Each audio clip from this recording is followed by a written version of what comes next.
This has got a homemade extension on the boot. Hi, this is Simon from Lot 76 Cars. Welcome to the 2023 Practical Classics Restoration Show. Hope you enjoy the event here today. Some great cars, some great owner interviews. Please keep watching for more. So here's the Jeff Buys car stand, the 463,000 mile Volvo we'll talk about. A lovely Talbot Sunbeam Lotus, complete with real genuine mud, not theatrical mud. And we're going to have a walk over there and see some of the others. I think this is an unrestored Mark V Cortina. That's gorgeous, isn't it? But of even more interest, that's relatively commonplace, because next to it we've got a Ford Probe. When's the last time you saw a Ford Probe? And quite honestly, these with their pop-up lights, look at those, pop-up light moment, everybody. That looks glorious, doesn't it? And finally, completing Jeff's eclectic collection is an NSU Prince. So I'm here with Jeff Buys Cars. Hello, how's it going? Very well, thank you. Great to meet you at last. Thank you. Great to see the 463,000 mile Volvo in person. I'm very glad it made it. Yeah, it sounded like a close run thing, didn't it? Genuinely. What happened? Broke down last Friday, had the AA, no, I think it broke down Thursday, had the AA out Friday. They couldn't do anything over the weekend. It was recovered on Monday, went to a specialist on Monday, was repaired on Wednesday, collected on Thursday and driven straight here. So what it was the coolant temperature sensor had basically just decided it had enough. So not something horrific then? Not something horrific, but the AA chap was fantastic. He wanted to fix the car at the side of the road, bless him. He had basically said it's going to be the coolant temperature sensor, right, and done all he could to rewire it and mess with it. But what it was the sensor had failed, the wires had failed, and all the codes then needed clearing. So all they did up at Squire was rewired everything, resoldered it all back together, right, cleared all the codes, checked it all over, and that was it, job done. So a 70 quid fix that had completely disabled the car. And well done, and fantastic stand. I'll take a few pictures of that a little bit later on, but you've got a Ford Probe, you've got the most, I think, eclectic collection of cars. You've got a Ford Probe, an 850 Volvo, a Sunbeam Lotus, Talbot Sunbeam Lotus. Sunbeam Talbot, so we do have a really wide range. So we've got the high mileage Volvo, we've got Sunbeam Talbot, which is funny because there's 150 or so Lotus versions left, but only 94 non-Lotus versions. Wow. So that's the rarer version. We've got an NSU Prince, which is one of 6. We've got the Cortina is all original. It's an original car, not restored. Wow. And then we've got a Ford Probe with a tan interior. So yeah, there's a lovely Mark V Cortina, and obviously, hopefully, you've seen that in the video somewhere. Yeah. Fantastic. Oh, well done for getting here. Well done for the car. Thank you. It's been an interesting week, to say the least. It's far tidier in the flesh than I thought it would be. Oh, I'm glad you said that. And I'm glad you lost the bra that was on the front that looked like a fishing net. Yeah, so, it wasn't well ideal, done for that as well. All right, lovely. Well, great to see you, and enjoy the rest of your show. Thank you very much. Cheers. Thanks for your time. And here's a one owner 1974 Victor, Vauxhall Victor with the S, 86 miles on. It's owned by the Great British Car Journey. Nobody's quite sure why it was parked in a garage and some of the chrome parts removed and covered up. But if you know that, then please let them know. And it's an absolute beauty, loving the colour. Some of Linwood's finest exports, the Hillman Imp, and the Hillman Imp Club are there with a number of cars on the stand. That's a beauty, that one, isn't it? Now you might be thinking the Avengers is actually a TV series. No, in actual fact it's also a car, and made by the Roots Group, and then subsequently by Chrysler, and then by Talbot. So this Mark I Consul GT, I believe, has made it from the grass of the Banger Boys, thankfully, and it's been restored. And next to it, a fantastic Facel Vega, very short-lived French car, very exclusive. Again, another one found in a barn. And here's one of Reliant's four-wheeler efforts. It's a 1981 Reliant Kitten DL. So it's getting quite crowded here, guys. Lovely sunburst yellow, isn't it? Plastic fantastic. What a great little car. Designed by the legendary Tom Carron is this fantastic Scimitar GTE. I think in the process of being restored by the club. That's a lovely car, isn't it? Along with the Scimitar GTE and the Rally Chopper bike, Tom Carron also designed these little wedgie beauties. Something about these cars, the Bond Bug I think since I saw one restored on Car SOS, I think I've always been keen on them. Absolutely fantastic little cars. We'll try and get a better shot of that one. There we are. Picture of Tom Carron, who sadly passed away recently. What a creation. All in orange, in all their Jaffa loveliness. Maxi Owners Club in force. That looks like a later car. That X one must be a very late one.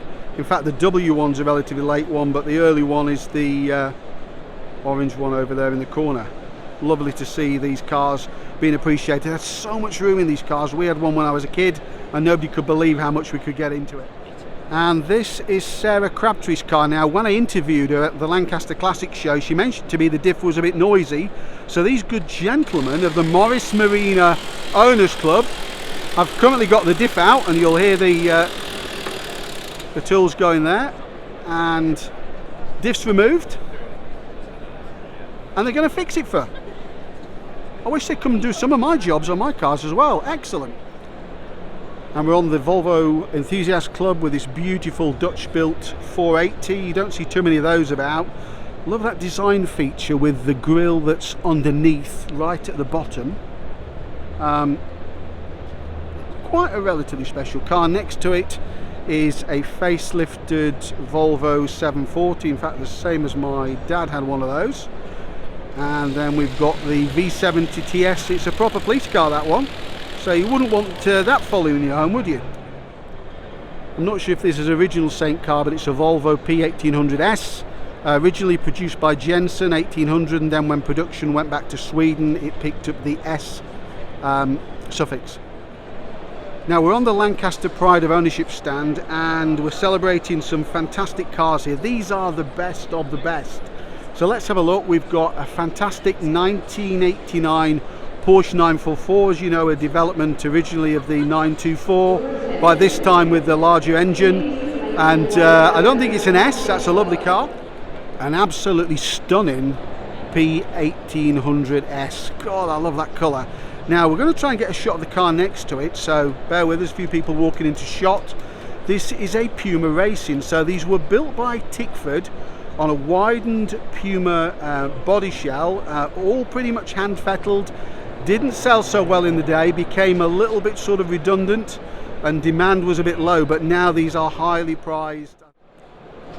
So apologies for any background noise here. This is a BMW E28, not the E12, the earlier one. So apologies, I'll try and find an E12 for E12 lovers. This is a stunning car, isn't it? It looks like a relatively basic, maybe a 520i. It's got the steel wheels, but the condition of this car is absolutely stunning. It's a 1985 one, owned by Steve Paulson, so well done Steve, that's a lovely looking car. Now from a much earlier age is this fantastic 1950, can you believe that, 1950 Austin Atlantic. What a lovely car. That's a convertible. The condition of that car is absolutely fantastic, guys. And one for Joseph Lloyd here. It's got a beige leather interior. Also on the stand is this early right-hand drive 1983 VW Golf Mark 1 GTI. He retired from daily use in 2007. Was a daily driver, but it's fully restored, I think with the original 1600 injection engine. As you know, a bit of an after-hours project for the VW engineers at the time, but little did they know they were starting a legend with that car. Now this is an absolutely stunning, and I mean stunning, August 77 Ford Escort Sport. Oh, I just love these cars. Sorry, I'm gonna have to indulge me on this one, guys. This one is super mint. It's only a 1300 Sport, but we'll try and get some shots of the underneath, because honestly it's cleaner than my car is on top. Let's just see if we can get some shots of that. As we said, it's pretty clean underneath there, and it looks like it's had a polish as well. Towards the back end of mini production is this absolutely fantastic 1998, yeah, just a few years short of the new Mini being launched by BMW, Rover Mini Cooper Super Sport. Back when we all wanted to colour code everything we could to match the car is this beautiful white Manta GTE, complete with Recaros. It's an 85, 86 car looking at the plate. Fantastic. From the Opel back catalogue is this Mark I Manta. One of these has been resto modded, I can say that correctly, by Opel to take an EV powertrain in Germany. They've sort of, I think they've shown that to the press a few months ago. That's lovely, isn't it? All these cars are in fantastic condition even, but this Pagoda Merc is one of my favourites. I love the colour. Let's just have a look under the engine, and yeah, you probably, if you wanted to, could eat your dinner off it. And the interior, that's stunning as well, isn't it? What a lovely car. Here's unexceptional but rare, a Maestro van. When did you last see one? Well, probably not for a while, but back in the day you'll have seen many of them. And this is the return of the MG brand, dormant for a few years, I think dormant from 1980 until the early 80s, and made an appearance with this Austin Metro. This is a phase 1 car. Beautiful car, isn't it? I love those graphics on the side. They're so of their period, aren't they? So celebrating its 40th birthday this year is the Austin Maestro. Can you believe it's 40 years? This is an early car. It's an 84, but it's the earliest 1600 engined MG, very soon replaced by the 2-litre car, which was apparently a far better car in terms of performance. But this one's in lovely condition. I think that colour's called Moonraker Blue, maybe? I don't know, put that in the comments if you know. And next to it is this Tickford built Turbo. These are super rare and worth an awful lot of money. I love that British racing green with red highlights. Now, when's the last time you saw one of these stunning Renault 17s? This fantastic pillarless coupe. Hang on, somebody's going to walk into my shop, but never mind. Pillarless coupe. Great interior, what a lovely looking car, and you know what, it's in green. That ticks all of my boxes, guys. Lovely. An absolutely stunning Rover 800. I think this is the Sterling, which was the launch one. It's a very early car. I think it's a D-plater. Apologies about the people walking in shot, it's getting quite busy. Yeah, it's a D-plater. I think this is the Wayne Cherry designed Vauxhall Calibra. I think holds the record of one of the most aerodynamic cars in history, based on the Cavalier platform, if I can say it. Now, this beautiful Rover SD1 is the same colour as a 70s bathroom suite. That's a beauty though, isn't it? I love that colour. What do you think? It's got the colour, it's got those chrome wheel caps. And let's have a look at that velour interior, just because we can. Oh, look at that. Beautiful. Now this 3-seated beauty is a Matra Simca Bagheera. And it's even got a little Bagheera on the roof.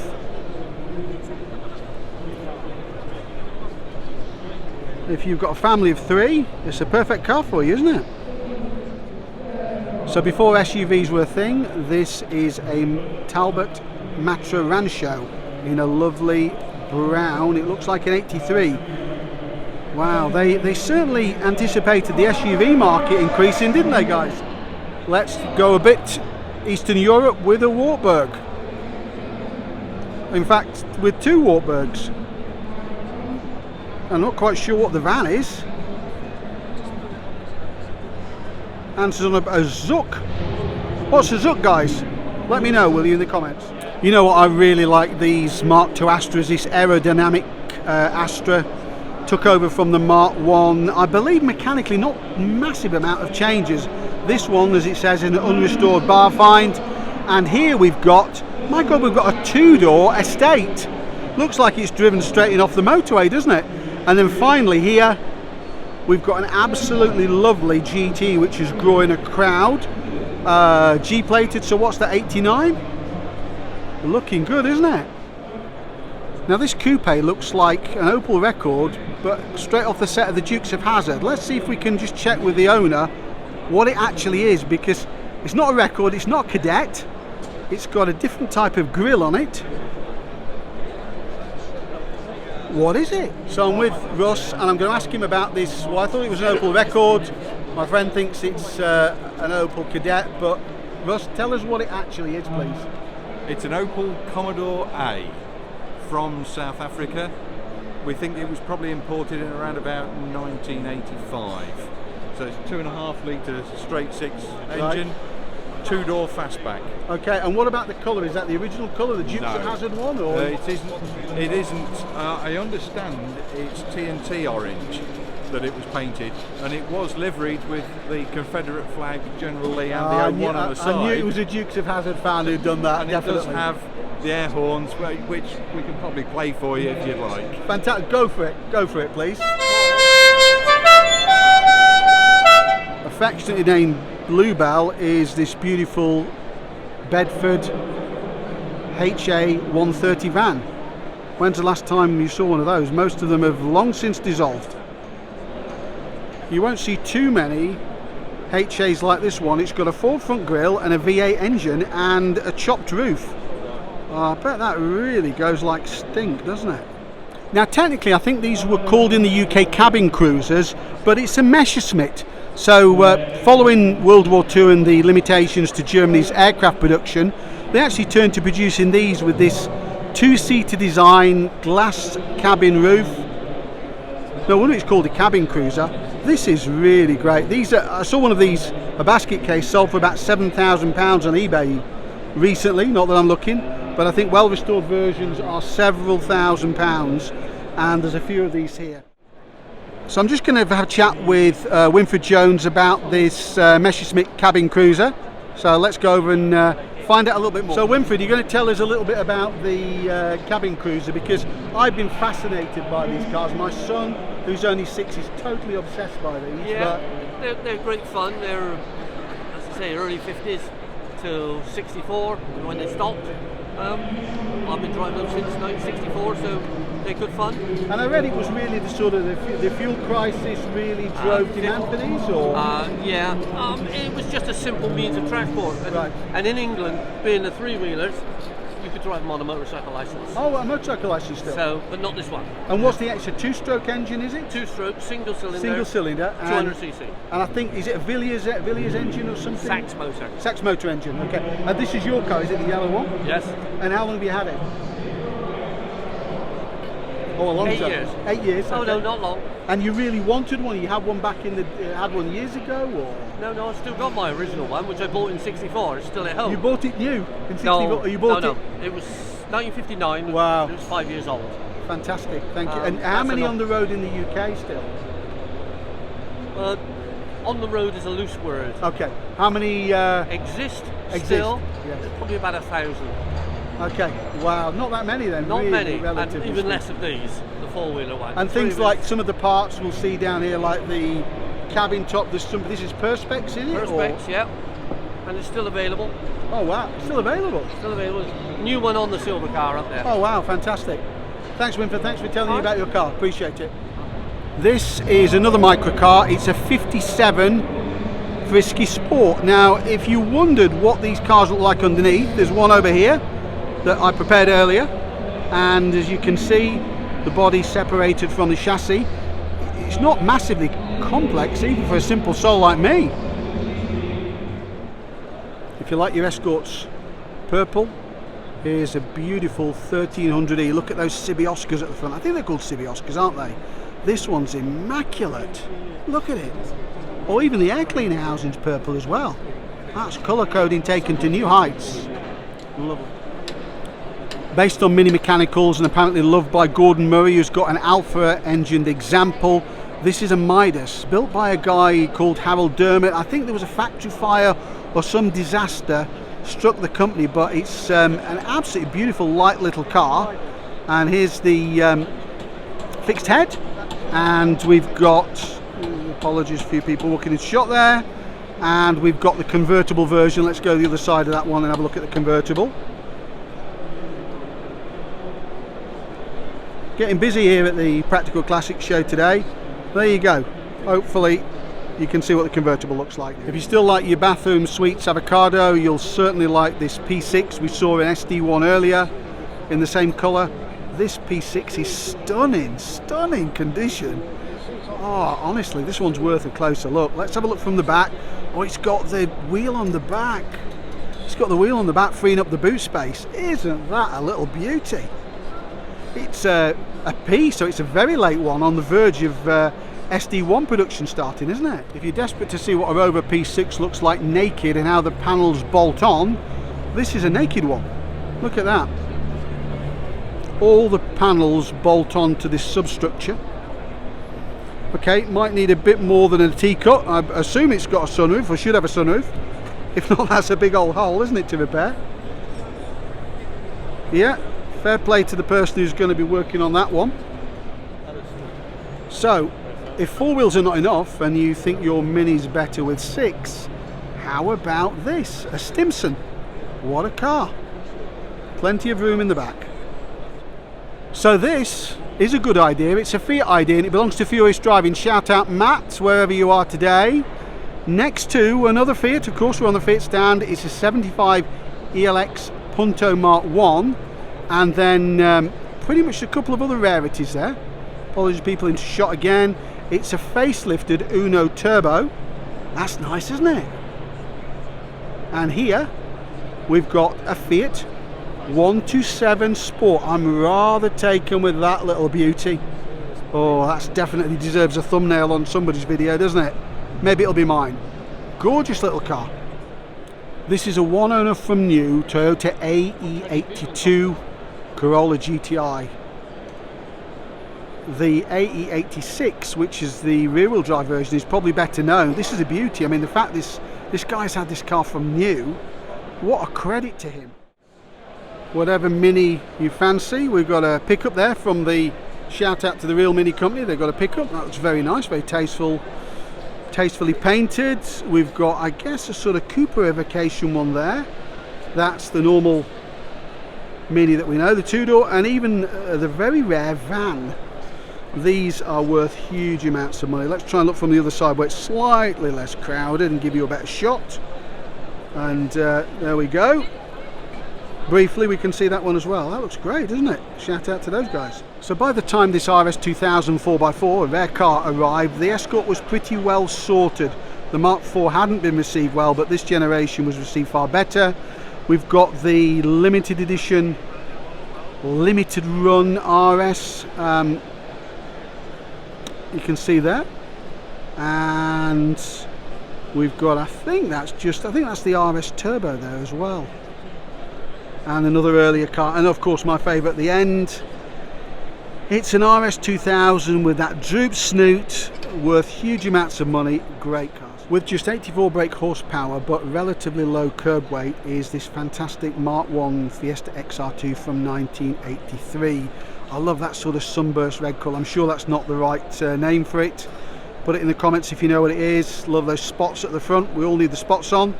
And those great side graphics as well. So this is a Flaxen Mist, yeah, that's the colour, really. Tickford Capri. What a rare car. We'll try and see if we can find out a bit more information on that one. Wow, you certainly stand out with that one. So I promised you a bit more information about this Flaxen Mist Tickford Capri with Giovanni, who's yes, going to tell us a little bit about this fantastic car. I mean, what a colour. I mean, is this a one-off colour? It is a one-off colour, yes. It was basically Tickford decided to make this one-off appearance attracting colour to try and sell off the last 20 or so Tickford Capris that weren't sold because the RS 500 came along. So there's only maybe 20 of these, 20 produced, or? Altogether there was only 86 cars converted. We've got 55 on the register. There's about 40 in the UK. The other 15 or so are all around the world. There's one in Canada as well. That's total Tickford Capris? There is survived about 55 we have on the register. But Flaxen Mist? Flaxen Mist, it is the only one. Wow. Okay, you've truly got one of one. You've got a unicorn. So what's hiding in your barn? Could it possibly be a Princess R? I think this used the engine out of an armoured car. It's a Rolls-Royce engine, hence the R. This one's seen better days. Let's have a wander over there. Well, hang on, we've got a Mark I Granada. Always a fan of those. Needs a bit of paint. A 1986 Vauxhall Cavalier convertible. So they've got a reasonable survival rate, but this one, it needs a bit of love. Who's going to give it some love, guys? I hope you're good with welding or with filler, guys, for this 1971, so it's a late one, Austin A60 van. Complete with its own straw bale on top. This Scimitar GTE, also found in a barn or a garage maybe, is a late car, pre-facelift car, one owner for most of its life up until recently and ripe for restoration. Now this is nice. It's what's a 77 wearing Bell and Coval Lotus dealer plates. S1 Lotus Esprit. What a lovely car. Even the back's open. I'll try and get a look at this one from the back because it's not often you have the opportunity to take a look at the engine. So let's do that. There you go, in all its glory, just behind the driver. I bet it's going to get warm in there. Much derided at the time for the fact it was front wheel drive and used an Isuzu engine. It is M100 Elan. This looks like a Series 2 car, came with slightly different wheels and a slight reduction in power. I think they're only really being now appreciated. I drove one of these back in period, and honestly it's one of the best handling cars I've ever driven. Not really appreciated yet by Lotus fans, but beautiful, especially in that sort of what, amethyst colour. So for sale with the Hurst Park Classic Cars is this beautiful 1971 South African built Lancia Fulvia, £23,500. Lovely car, isn't it? What a stunner. What a great colour combo as well, isn't it? And just short of £38,000 at the same dealer will get you this lovely diminutive little sunburst yellow Elan. Oh, these glorious. It's difficult to get over on camera here how small this car is. It's tiny. Look at the Jag behind it. It just towers over it, doesn't it? Now this is a Honda Civic Jordan VTI with one lady owners from new. It was one of 250 built, and apparently there are just 87 of them left on the road. That's a rare little car, isn't it? If you've got one of those, you'd be hanging on to it. From the Classic Obsession YouTube channel is this one owner 1977 Lotus Elite. There's a great video on that channel. Check it out, how it's a barn find, garage find, how the original owners got stories from new with the car. Absolutely superb. It's had a bit of a polish up already. It's come up quite well, hasn't it? It's not going to take much to get that car right. Get your machine polisher out, guys. And now it's not unusual to find a single owner Mini found in a barn. Of course we see them all the time, but look at this particular one. This has got a homemade extension on the boot.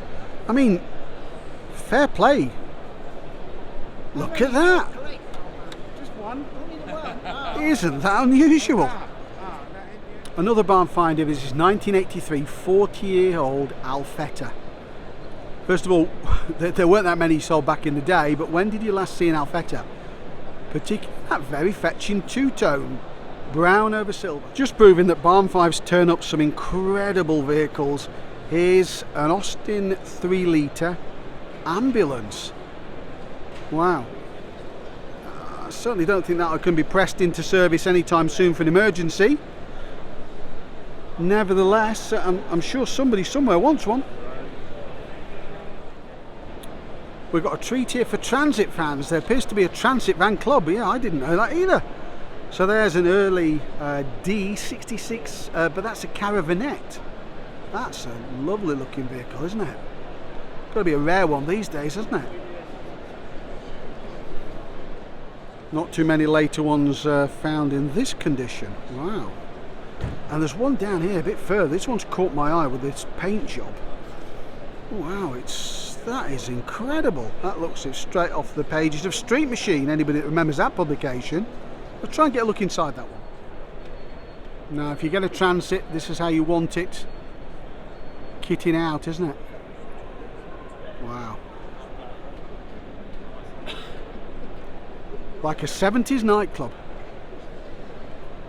Flipping heck. Fancy a tipple? The bar is very well stocked. Let's look at the optics. Oh, they appear to be a bit empty. Console Capri. And here's one we made earlier, or not, as the case may be. So we'll start from the beginning. I think these had a very short life, a very short model life, you know. The red one at the end's a beauty, isn't it? That sort of Anglia rear window.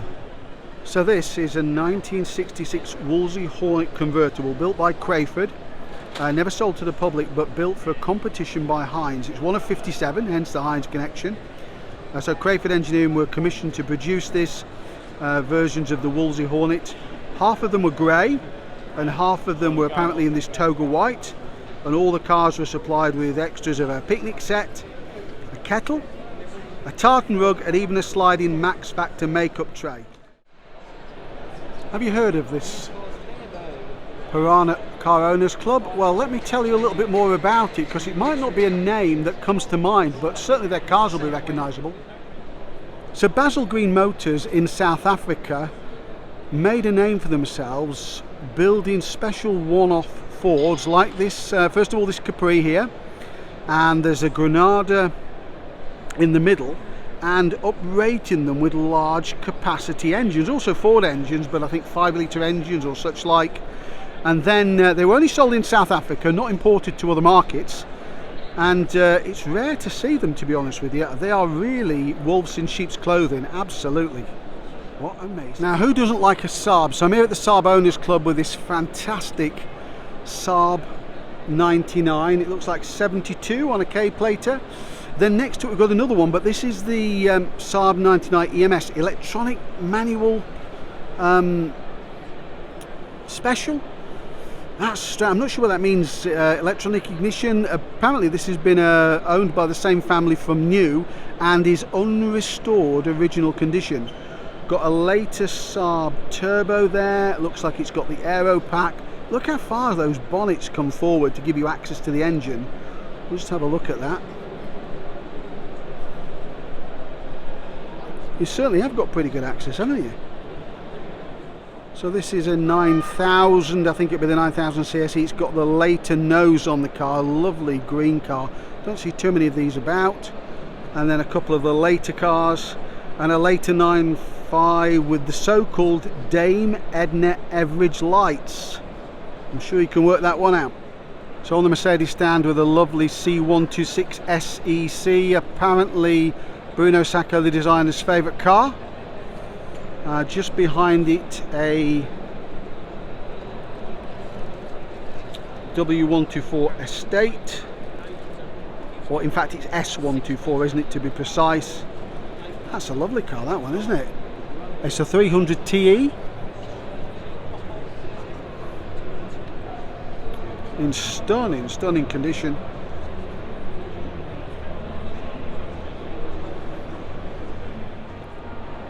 Now this lowrider I've seen before. It's on air suspension, otherwise it's relatively standard apart from the colour. I don't know if you recognise the colour. It's not a standard Mercedes colour, it is in fact from a transit van. I bet you've not seen one of these for a while. It's a 1997 Toyota Paseo, so sort of fitting in under the Celica, a small coupe. It's in the Lancaster Pride of Ownership section. It's a lovely restored example, and again relatively rare. Most of these have submitted to Timworm, and this one's had a substantial restoration. Now this certainly looks a lot better than the one I had. It's a 1996 MX-5 Mark 1 Glen Eagles UK car, stunning colour, one of the many special editions Mazda UK did at the time. What a lovely car. Now the 190 celebrated its 40th birthday last year. This is a 1987 190 2360, and I think about 180 horsepower, not massive by today's standard. Often referred to as the Cosworth incorrectly because it's got a Cosworth developed cylinder head. This one's in absolutely superb order. Some non-standard wheels on there, as you can see, but look at the condition of this car inside. My God, it's absolutely stunning. No wonder it's in the Lancaster Pride of Ownership section, is there? So thanks for watching Lot 76 Cars at the Practical Classics Restoration Show. Hope you've enjoyed the content today. Hope you enjoyed the cars we've seen and the interviews we've had with the owners. Please like, share, subscribe, and I'll see you on the next one.